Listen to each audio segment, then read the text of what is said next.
प्रतिदिनं प्रणमामि जिनेश्वरं प्रतिदिनं प्रणमामि जिनेश्वरं।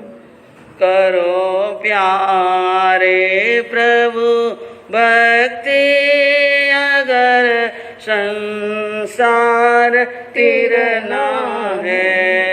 करो प्यारे प्रभु भक्ति अगर संसार तिरना है। तुम्हें संसार तिरने को धर्म दिन रात करना है। तुम्हें संसार तिरने को धर्म दिन रात करना है।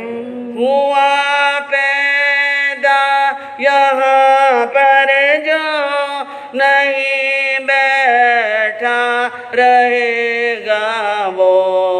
हुआ पैदा यहाँ पर जो नहीं बैठा रहेगा वो।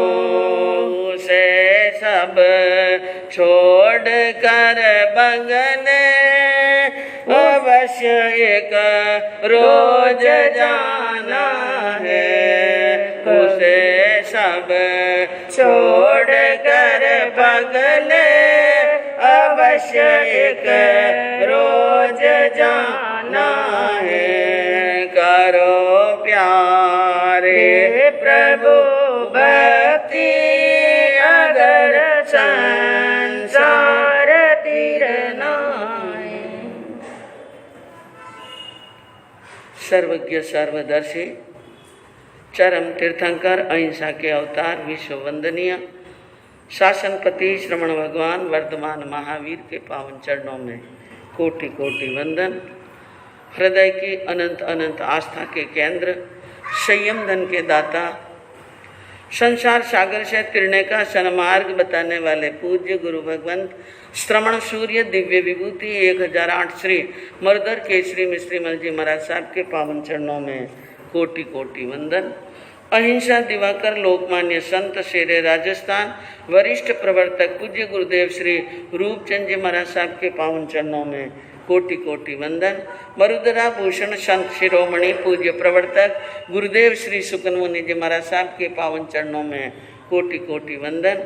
साधना की प्रतिमूर्ति सद्गुणों की उपासिका सरल मना शांत दांत गंभीरा गुरुवरिया माँ सती श्री सज्जन कंवर जी महाराज साहब के पावन चरणों में कोटि कोटि वंदन।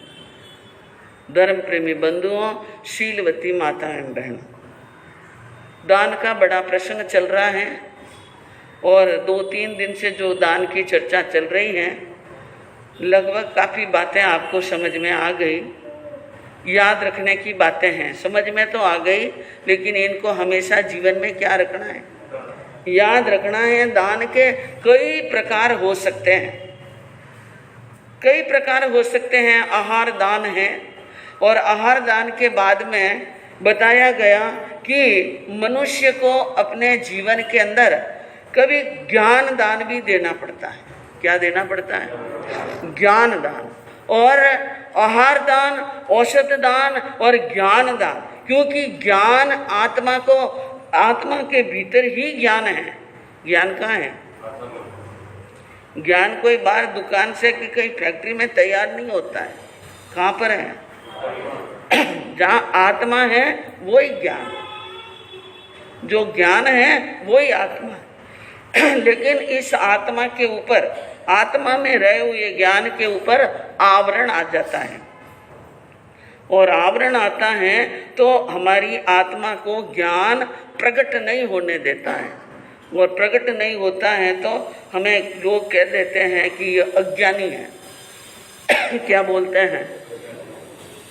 तो ज्ञान कितना आवश्यक है, यह बात आप अच्छी तरह से समझ सकते हैं। हर क्षेत्र में ज्ञान चाहिए। संसार के क्षेत्र में भी आपको कमाने का ज्ञान, बिजनेस का ज्ञान, व्यवहारिक ज्ञान, समाज का ज्ञान, परिवार का ज्ञान। बिना ज्ञान वाला संसार में गति कर ही नहीं सकता।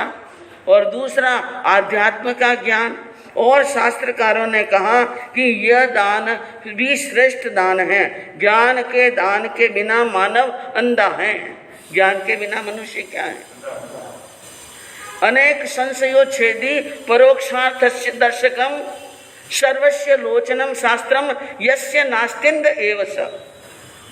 शास्त्रों में कहा जो ऐसा शास्त्र है अनेक संशय का छेदन करने वाला, अनेक संशयों का छेदन करने वाला, और परोक्षार्थस्य दर्शकम, परोक्ष बात को भी प्रत्यक्ष दिखाई दे जैसा बता देता है। जैसे कई बार आपको आगमों का वर्णन चलता है, कई चीज का, कहीं वस्तु का, कहीं नगर का, या कहीं उपदेश का वर्णन आगम में चल रहा है, आप दत्त चित्त होकर के सुन रहे हैं, तो आपको ऐसा लगेगा कि हम उस स्थान पर आमने सामने खड़े हैं। जब दीपावली नजदीक आएगी ना, तो दीपावली के 27 दिन पहले उत्तरायण सूत्र का वांचन होगा, और उत्तरायण सूत्र का वांचन होते ही 4 दिन तक लगातार समशरण का वर्णन आएगा, और एक एक चीज का, एक एक वस्तु का, एक एक स्थान का, एक एक पावड़िया का वर्णन करेंगे, और वो चित्रात्मक शैली कहलाती है। ऐसा वर्णन होता है कि जिनको आप यूं देखेंगे कि हाँ सामने चित्र खींचा जा रहा है। क्या खींचा जा रहा है? हाँ, तो जो बात परोक्ष थी लेकिन प्रत्यक्ष कर लेते हैं कई बार शास्त्र, परोक्ष को भी क्या कर लेते हैं? प्रत्यक्ष कर लेते हैं। सर्वस्य लोचनम शास्त्रम, जो प्रत्यक्ष और परोक्ष को प्रत्यक्ष करने वाले, अनेक संशयों का छेदन करने वाले, और सबका तीसरा नेत्र है। कौन सा नेत्र? ज्ञान को किसका नेत्र बताया? तीसरा नेत्र है। यस्य नास्त्यंद एव स, अगर जिनके ये तीसरा नेत्र नहीं है वो चरम चक्षुओं के होते हुए भी अंधा है। क्या है वो? अंधा है। ज्ञान नेत्र के बिना संसार में व्यक्ति अंधे के समान ठोकरें खाता रहता है, और संयोग से अगर किसी व्यक्ति के आंख की ज्योति नहीं है और मान लो उनको अचानक किसी कारण से या दवाई से या कोई ऐसा योग हुआ, आंख में ज्योति आ गई। क्या आ गई? आंख में ज्योति आ गई। उनको कितनी प्रसन्नता होगी, उनको कितनी आनंद की अनुभूति होगी। ठीक उसी प्रकार एक अज्ञानी को भी ज्ञान का चक्षु मिल जाए, ज्ञान का तीसरा नेत्र मिल जाए, तो वो सुपथगामी बन जाता है। कौन सा? हाँ, कुपथ पर तो हम भटक ही रहे हैं, लेकिन जब ज्ञान का नेत्र खुलेगा तो हमारी आत्मा कुपथ से कहाँ पर चली जाएगी? सुपथ पर चली जाएगी। और ऐसे उदाहरण हमारे आगमों के अंदर, आगम ग्रंथों के अंदर एक नहीं सैकड़ों उदाहरण हैं। कितने हैं? थोड़े दिन पहले आपने अनाति मुनि का वर्णन सुना। किसका सुना? सुना ना? अनाति मुनि से ज्ञान पाया राजा श्रेणिक ने, और कैसी श्रवण भगवान से ज्ञान पाया राजा परदेशी ने। जो कुपथगामी थे वो सुपथगामी बन गए, सम्यकत्व प्राप्त कर ली। क्या प्राप्त कर ली उन्होंने? सम्यकत्व। और वे तिरने वाले बन गए। इसलिए साधु संत उपदेश देते हैं ज्ञानार्जन करो, और जो ज्ञान का अर्जन कर रहे हैं, जो ज्ञान सीख रहे हैं, तो ज्ञान की सामग्री देना। ज्ञान सीखने वाले को क्या देना? ज्ञान की सामग्री देना, ज्ञान दान। और कोई ज्ञान सीख रहा है उनका सहयोग करना। जैसे कई बार फीस भर लेते हैं, कोर्स की किताबें दे देते हैं, और उनको जो पढ़ने में सहायक हैं वो चीज़ें ला करके देते हैं, तो वो कौन सा दान हुआ आपका? ज्ञान दान। तो ज्ञानार्जन करने वालों का सहयोग करना। और यह कार्यक्रम हमारे यहाँ पर 19 तारीख को होगा, जो मानव सेवा का कार्यक्रम। और आप सभी से जो लक्ष्मी ली हैं, जो अनुदान लिया है, वो आपकी नज़रों के सामने यहाँ पर स्कूल के छात्रावास के बच्चों को, और कई अनाथ आश्रम वालों को, और कई नेत्रहीन वालों आश्रमों के लोगों को बुलाकर उनमें जो चीज़ की आवश्यकता है, क्योंकि चीज़ भी वो देनी जो आवश्यकता। पेट में भूख लगी हो न पानी का गिलास दे दे, प्यास लगी हो न रोटी दे दे, भूख लगी हो न वस्त्र दे दे तो वो दान नहीं है। तो जो आवश्यकता है वो काम होगा। और एक वर्णन अभी आपने सुना, अभय दान। अभय दान देना कोई सरल काम नहीं है। इसलिए तीर्थंकर भगवान महावीर ने सूत्र कृतांग सूत्र के 6ठे अध्ययन के अंदर फरमाया कि दानान षट्ठम अभय पयाणम, दानों में सर्वोत्कृष्ट श्रेष्ठ दान है अभय दान। और अभय दान देने वालों को अपने प्राण संकट में डालने ही पड़ते हैं। और ऐसा भी आगमों में वर्णन है। अभय दान देने वाले मेघ कुमार के जीव ने हाथी के भव में खरगोश को अभय दान दिया। किसको दिया जानते हैं आप? मेघरथ राजा ने कबूतर को अभय दान दिया, कबूतर को बचाया। अपने शरीर से मांस छोल करके तराजू में रख दिया था और उन कबूतर को बचाने के लिए, और क्योंकि वो तो देव परीक्षा लेने के लिए आए थे, तो उन्होंने एक समय वो भी आया, मेघरथ राजा ने दान देते देते पूरा पलड़ा, कबूतर वाला तो क्या जा रहा है नीचे, और जहाँ पर मांस शरीर का काट कर रख रहे हैं वो पलड़ा क्या जा रहा था ऊपर। तो शरीर का मांस काटते काटते राजा ने देखा अब मैं खुद ही बैठ जाऊं, तो खुद ही बैठ गए तराजू में। दोनों पलड़े क्या हो गए एक। कहने का मतलब अभय दान देने वाले को कुर्बानियां भी देनी पड़ती हैं। और धर्म रुचि अणगार ने चींटियों को अभय दान दिया। किसको? कभी मौका आएगा तो धर्म रुचि का वर्णन विस्तार से बताएंगे कि चींटियों की हिंसा नहीं होनी, इसलिए कड़वा जहर जैसा तुम्बा मांस खामण के पारने में खुद ने ले लिया। किसने ले लिया? पारना किसका? मांस खामण का पारना, और हलाहल जहर था वो पी लिया। चींटियों को अभय दान देने के लिए ने संतारा पचक लिया। अरिष्ट नेमिनाथ भगवान ने अभय दान दिया, बाड़े में बंधे हुए सभी जीवों को। मेहताज मुनि ने भी अभय दान दिया। और बंधुओं, इन अभय दान और करुणा के कारण पूज्य गुरुदेव मर्दर केसरी जी महाराज साहब ने भी अभय दान के लिए कई मार खानी पड़ी। क्या खानी पड़ी? हाँ, अरे करुणा सागर आपरी करुणा रो नहीं पार, करुणा सागर आपरी करुणा रो नहीं पार। 20 लाठियां की सही अपने ऊपर मार, 20 लाठियां की सही अपने ऊपर मार। हो गुरुदेव के तो पक्को ने मनवायो महाराज हो, गुरुदेव के तो पक्को ने मनवायो महाराज हो, गुरुदेव थारी पल पल याद सतावे महाराज।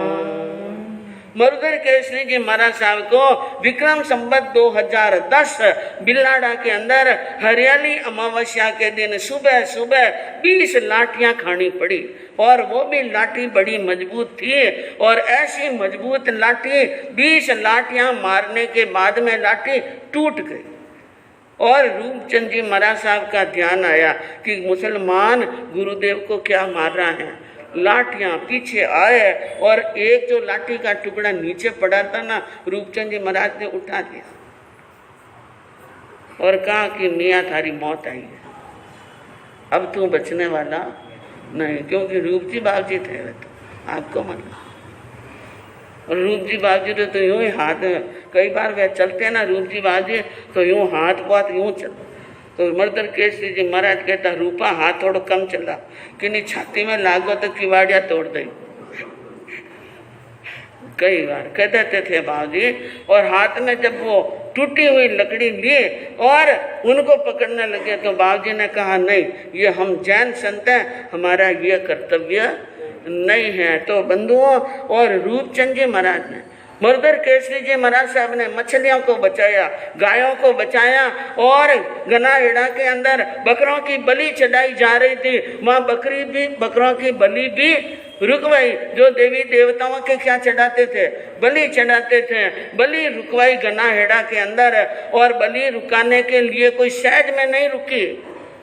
जिस दिन गुरुदेव गनाहेड़ा में प्रवेश कर रहे थे, उस दिन बकरे को वहां पर ले जाकर गर्दन वहां रखकर गर्दन काटने की तैयारी कर रहे थे। और बाबा जी वहां पर पहुंच गए गनाहेड़ा के अंदर। कहा पहली छुरी मेरी गर्दन पर चलेगी, बाद में बकरे की गर्दन। और 36 कौम इकट्ठी हो गई वहां पर, कोई कम नहीं हुआ। वहां पर खूब जमेला हुआ, खूब जमेला हुआ। और एक दिन नहीं, एक दिन एक रात, दूसरा दिन दूसरी रात, तीसरा दिन तीसरी रात तेला हो गया मर्दर केसरी जी के, लेकिन उस स्थान से हटे नहीं, उस स्थान से हटे नहीं। और कहीं सांप्रदायिक दंगे न हो जाए, इसलिए नसीराबाद से मिलिट्री आ गई। क्या आ गई थी? मिलिट्री आ गई थी। लेकिन गुरुदेव अपने नियम को निभाने में क्या रहे थे? हाँ, और भैरू देवी बक नहीं मांगे, दुनिया ने उपदेश दिया। भैरू देवी बक नहीं मांगे, दुनिया ने उपदेश दिया। अरे पशुरा प्राण बचावन, एक दिन पशुरा प्राण बचावन, एक दिन खुदरी गर्दन पेश करी। जैन धर्म रो साचो जोगी, बाबो मरुधर केसरी। भाई जैन धर्म रो साचो जोगी, बाबो मरुधर केसरी। तो कई स्थान पर उन्होंने बकरों की बलि रुकवाई। और बकरों की बलि का ये जो बड़ा जमेला हुआ गनाहेड़ा में, तो पास में तिलोरा गांव पड़ता है, पुष्कर के पास में। गनाहेड़ा भी पुष्कर के पास में और तिलोरा भी पुष्कर के पास में। मालूम पड़ा कि वहाँ मिलिट्री आई ने जमेला जोरदार हुआ, तो तिलोरा वालों ने तो पहले ही समर्पण कर लिया, जो भैंसे की बलि चढ़ाते थे। किसकी? हाँ। और एक बार के प्रसंग है, रूपचंद जी महाराज आशापुरा गए थे, आशापुरा में, और आशापुरा मंदिर है, वहाँ पर भी कहीं पर बकरों की क्या चढ़ाई जा रही थी, बलि। और गांव के लोग एक बार रूपजी बाबू आप जानते हैं, वो 36 कौम के थे। तो शाम के समय में लोग इकट्ठे हुए, कथा सुनने के लिए आए, और कहा बाबूजी मन गाँव रे मायने इतना कुआ, लेकिन हैंगा रही पानी खारो, सबरो पानी कहीं खारो, वो मीठो की करवाई। तो रूप जी बाबू जी कहीं क्यों मालूम है आपने? एक ही बात की, बकरा री बलि बंद करा दो, रातों रात पानी मीठो रही थी। इतनी बड़ी बात कह सके कोई संत? रूपचंद जी महाराज ने कह दिया बकरे की बलि हमेशा के लिए क्या कर लो, जो साल में सैकड़ों बकरे कटते हैं, बलि को बंद करा दो, रातों रात पानी क्या हो जाएगा?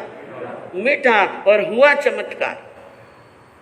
हुआ चमत्कार कि वहां पर सभी कुओं का पानी एक साथ में क्या हुआ? मीठा हो गया। और बकरों की बलि आज दिन तक क्या हुई है? बंद। तो एक नहीं, सैकड़ों जीवों को उन्होंने क्या दिलाया? अभयदान। और 6 जगह बलि बंद कराई रूपचंद जी महाराज ने। तो बंधुओं, ये काम कोई छोटा काम नहीं है। और अभयदान देने वाले का, अभयदान का फल क्या है? फल है कर्म निर्जरा, अभी आप सुन रहे थे। और एक फल है उनका कर्म निर्जरा, दूसरा गात का टल जाना। क्या हो जाता है? कभी कभी आपने सुना होगा, देखा होगा, वो व्यक्ति बिल्कुल मरने की स्थिति में, यानी बिल्कुल गाड़ी के बिल्कुल पास में से होकर निकला, उनका सिर्फ पल्ला ही अड़ा, लेकिन वो बाल बच गए। तो क्या कहते हैं लोग? हाँ, कहते पूर्वली पुनवानी आदि है, या गांठ टल गई। कहीं टल गई सा? हाँ, मौत के मुंह में जाकर के वापिस आ गया, गांठ टल गई। ये गांठ कब टलती हैं? कि जब पहले क्या दिया उसने? अभयदान। तो अकस्मात दुर्घटना से बचना हो तो जीवों को क्या देना चाहिए? अभय दान देना चाहिए, क्योंकि दान और धर्म ये हमारी आत्मा के लिए बहुत जरूरी है। इनको करते जाएंगे, देते जाएंगे, तभी हमारा जीवन सुख और शांति में रह सकता है। तो आपके सामने वर्णन चल रहा है अंजना सती के चारित्र के माध्यम से। कहाँ तक सुना आपने? बोलो। हाँ, माता पिता ने, यानी पवन जी के माता पिता ने पवन जी को बुलाया और पवन जी को समझाया, पूछा ये क्यों किया, 500 गांव क्यों खोज लिए, रतन आभूषण क्यों खोज लिए और उनके महल क्यों खोज लिए, और क्यों कर बहू से नाराज हो, क्यों नहीं बोल रहे हो, इतनी सुंदर, इतनी पढ़ी लिखी, विनयवती, गुणवान, उनके साथ में ऐसा रोष क्यों? हमें बड़ा आश्चर्य हो रहा है, इस बात का जवाब दो। जब माता पिता ने जवाब पूछा तो पवन जी ने कहा था कि इनके बारे में तो ना पूछो तो ठीक है, बाकी आपकी सारी आज्ञा मेरे शिरोधार्य हैं, मैं कुछ भी करने के लिए तैयार हूँ, आपकी आज्ञा शिरोधार्य हैं, लेकिन इनके लिए कुछ कहा तो मरसूं खाए कटार। अगर अंजना के लिए आपने मुझे कुछ भी पूछा तो महाराज मैं कटार खा करके मर जाऊंगा, मुंह से कुछ भी कहने वाला नहीं हूँ। ये बात सुनी तो माता पिता भी सोच में पड़ गए। भूप विचारे चित्त में सरे, कुंवर स्वयं गुणवान, छेहन लेना किसी बात का, छेहन लेना किसी बात का, है नीति परवान जी धन सती अंजना, साची सतवंती राची शील में। राजा ने मन में विचार किया और महारानी ने विचार किया, मन में सोचा और एक दूसरे को आंखों आंखों में समझा दिया कि अब ज्यादा नहीं पूछना है, बेटे को ज्यादा नहीं पूछना। कंवर स्वयं गुणवान, यह स्वयं गुणवान है, पढ़ा लिखा है, समझदार है, न्याय और नीति की बात जानता है। अगर हम और ज़्यादा पूछकर और 6 लेने का प्रयास करेंगे तो नीति कहती है 6 नहीं लेना, ज़्यादा मौका आएगा तो फिर बात चलाएंगे और फिर यानी करेंगे, जांच पड़ताल करेंगे। ऐसा सोचकर माता पिता चुप रह गए और कंवर साहब प्रणाम करके वहाँ से क्या हो गए, रवाना हो गए। लेकिन यह खबर अपने मित्र को भी पड़ गई, जो मंत्री का पुत्र उनका परम जिगरी दोस्त है, उनको मालूम पड़ी, खबर पड़ी को मित्र को सरे और कुंवर करा अन्याय, सती अंजना अबला ऊपर गया कुंवर रिसा है। अब वो विचार करने लगे, शादी के पहले अच्छी तरह समझा दिया था पवन को कि भाई इन सती के कहने का तात्पर्य अलग है और तुम कुछ इसका अर्थ अलग निकाल रहे हो, और उस समय तो मेरी बात सुन करके जो शादी करने के लिए तैयार नहीं थे, तैयार हो गया, और फिर ये लफड़ा किस बात का, और यह किस कारण से? मित्र जाए ने जल्दी मिलियो जहाँ पर पवन कुमार। अब पवन जहाँ पर थे, पवन कुमार के पास में मित्र पहुँचा और प्रेम के साथ में समझाने लगे, प्रेम के साथ में कहने लगे, बोलने लगे मित्र, क्योंकि बंधुओं बात एक बार बिगड़ जाती है ना, एक बार बात बिगड़ जाए, चाहे आपसे हो, चाहे हमसे हो, चाहे किसी से हो, एक बार बात बिगड़ जाए तो बिगड़ी बात सुधरने वाली। हाँ, कहा कि बिगड़ी बात बने नहीं, और लाख करे कोई कोय, रही मन बिगड़िया दूध से मथे न माखन हो। कैसी बात कही, एक बार बात बिगड़ जाए तो लाख उपचार करने पर भी सुधरने वाली नहीं है। रही मन बिगड़े दूध के, दूध बिगड़ गया, दूध गर्मा गर्म दूध में दही डाल दिया, दूध फट गया। अब मथानी लेकर के 2 घंटे 5 घंटे 2 दिन भी यानी विलोना कर लो तो मक्खन आएगा क्या? नहीं आएगा। और कहा है कि सामवादा सकोपश्य, अगर किसी के मन में क्रोध है, रोष है, और उनको आप शांत चित्त से भी समझाने का प्रयास करेंगे तो उनका उल्टा ही असर पड़ेगा। जैसे उबलते हुए तेल में कोई बाई बाजू में बैठकर ठंडे पानी से छीटा दे, कितने देर बहनों को अच्छा अनुभव।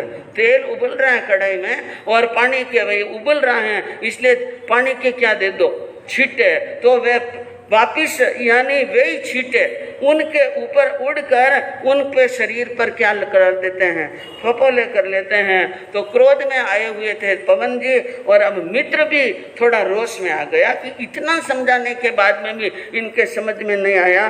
कहीं रे मिजाज करे तो मन में, अरे मिजाज करे न गुमान करे, तू मिजाज करे तो गुमान करे, तो ओ सब साज उड़ेगा छिन में।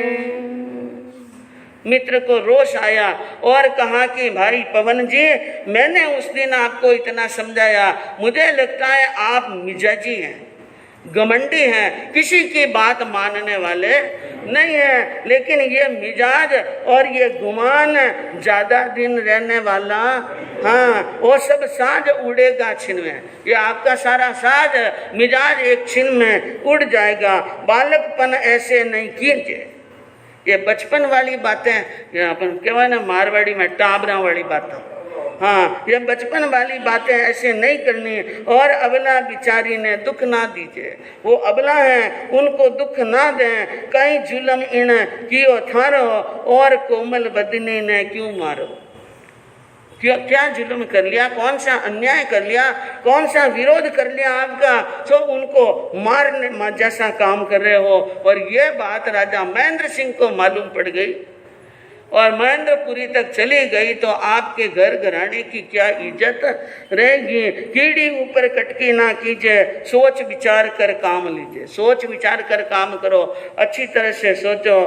बिन हिम्मत क्यों परनी नारी, नारी को पत्नी को राखने की आप में कला नहीं है और उनको अच्छी तरह से नहीं रख सकते हो, तो फिर शादी की क्यों। और सब मिल लोग देवेला गारी, लोग क्या देंगे गाली, तो अच्छा थोड़ी लगेगा। इसलिए बात मान लो। तो लेकिन ये बात सुने तो मंत्री की पुत्र की बात सुनकर पवन जी ने क्या जवाब दिया।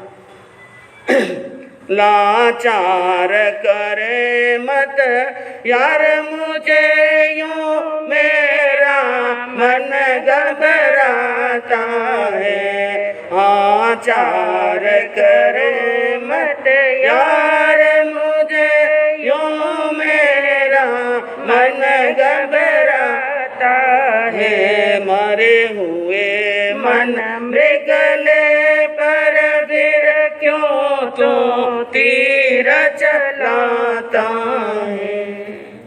पवन जी ने कहा मुझे लाचार मत कर, कुछ भी बोलने के लिए लाचार न कर। मेरा मन घबरा, मैं तो पहले से ही घबरा रहा हूँ, पहले से ही दुखी हूँ। मैं कौन सा सुखी हूँ, पवन जी भी सुखी नहीं थे। मैं तो एक प्रकार से जिंदा दिखता हूँ, लेकिन जिंदी लाश के समान हूँ। मरे हुए मन मृगला, मेरा मन रूपी मृग मर चुका है और उसके ऊपर तीर चला रहा है।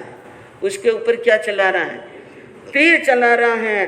चाहे राज रहे चाहे साज रहे, मिजाज रहे मेरी लाज रहे। पर क्या कहूँ मुझसे दोस्त, अरे हाँ असही सहन जाता है। पवन जी ने कहा एक बात कान खोलकर सुन ले, तू भी मेरी बात सुन ले। चाहे साज रहे या मिजाज रहे, कोई साज रहे, मैं चाहे राजकुमार रहूं, चाहे मैं गरीब बन जाऊं, चाहे मेरा मिजाज रहे, चाहे मेरा राज रहे और चाहे मेरी लाज रहे या ना रहे, लेकिन एक बात सुन लेना, जो बात सहन करने योग्य नहीं है वो सहन होने वाली। अरे लाख उपाय करो प्यारे, पर काम एक नहीं आता है। नहीं मिलता है मन मोती, जो वो एक बार फट जाता है। पवन जी ने कहा तो लाख बात कह दे, न करोड़ बात भी कह दे, या तुम्हारी एक भी बात मेरे दिल और दिमाग में बैठने वाली नहीं है। मन मोती टूट गए, मन का मोती टूट गया तो